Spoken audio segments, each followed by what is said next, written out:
je me souviens avoir dit un jour à des élèves, j'enseignais dans un lycée de Paris à l'époque, et je disais à des élèves de classe terminale, progresser, c'est aller de l'avant.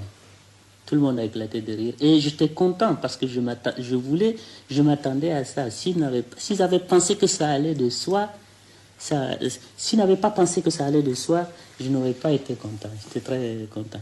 Ça finit par aller de soi, que progresser, c'est aller de l'avant. Parce qu'on a l'obsession du sens étymologique. C'est aller de l'avant.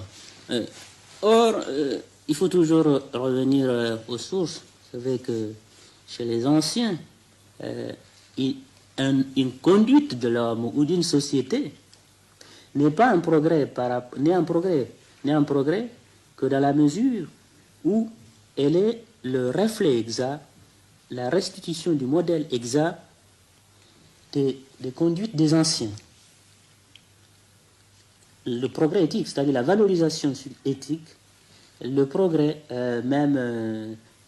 social, économique, c'est de retrouver les états antérieurs. On a le regret, on a perdu, les anciens étaient mieux. Progresser, c'est retourner aux sources chez les anciens. Chez les Grecs, c'est très net.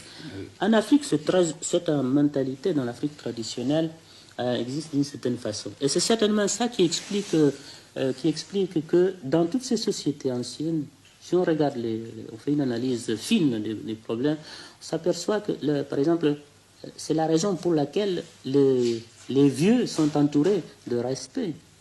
Les vieux, c'est les témoins, c'est les modèles passés vivants. C'est eux le progrès.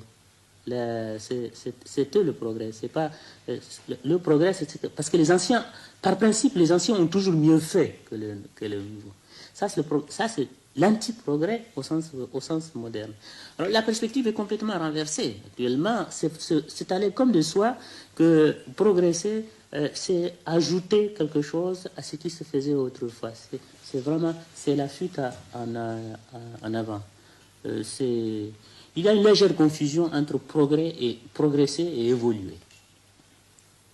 On ne s'est pas aperçu que dans certains domaines, le progrès consiste dans le maintien de certaines valeurs, c'est-à-dire dans la permanence des valeurs qui ont fait leur preuve. C'est ça c'est pour cela. Alors, si je vous dis ça, c'est pour vous expliciter le terrible problème. Tellement terrible que c'est pas seulement propre à l'Afrique, mais même un peu partout dans le monde. On préfère ne pas se poser des questions. Et partir comme ça, partir comment? Il faut toujours partir sur le modèle occidental. Et c'est là le reproche fondamental que je fais, que ce soit dans l'effort économique de progrès, l'effort social, l'effort même de valorisation des conduites, etc. Tout se passe comme si le mieux, c'est ce qui est fourni par le modèle occidental. Et on adopte ce modèle sans critique. Il n'y a pas un théorème de Pythagore occidental, un théorème de Pythagore asiatique, un théorème de Pythagore africain.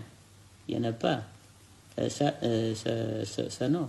Mais il y a certainement une distribution, une politique de distribution des biens sociaux conforme à un modèle qui soit africain, un modèle asiatique et un modèle occidental. Que l'Afrique tourne le dos à ce modèle dans ce domaine pour se référer au modèle occidental que l'Occident lui-même cherche à combattre, ça c'est très mauvais. C'est pour cela que, en fait, le danger c'est que on progresse, mais on progresse en s'installant dans une vitesse de concept qui ne laisse pas le temps à la réflexion, au choix. Le progrès n'est pas sélectif. C'est ça qui est dangereux. Particulièrement, la génération actuelle n'est pas du tout, est obsédée par le modèle extérieur. Au point, je le répète, d'adopter des modèles que l'Occident lui-même critique. Mais la grande chance, c'est que l'Afrique traditionnelle résiste à ça. Ce qui fait d'ailleurs de terribles contradictions, parce qu'il faut trouver le joint au niveau des dirigeants à un niveau, cette génération d'emprunts est tiraillée entre l'Afrique qui veut se développer selon une authenticité qui n'est pas le rejet des autres. Il n'y a pas de xénophobie en Afrique.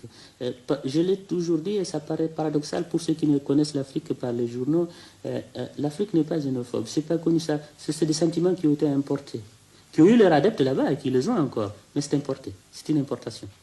L'Afrique n'est pas xénophobe. C'est ça peut-être qui a été son drame au cours de l'histoire.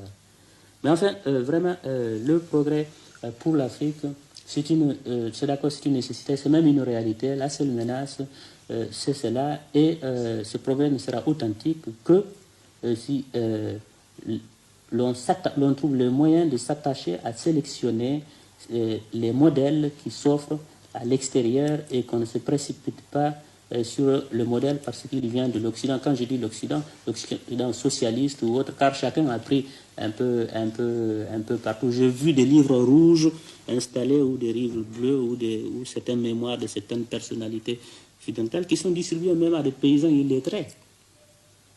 Et on les oblige à les réciter, à réciter le contenu parce que c'est la condition de socialisation ou de capitalisation ou parce qu'une ambassade a distribué ça, occidentale ou non, alors que les sentences et les aphorismes qui se trouvent là-dedans, ça ne vaut même pas le 10e des proverbes qu'on entend chez les paysans.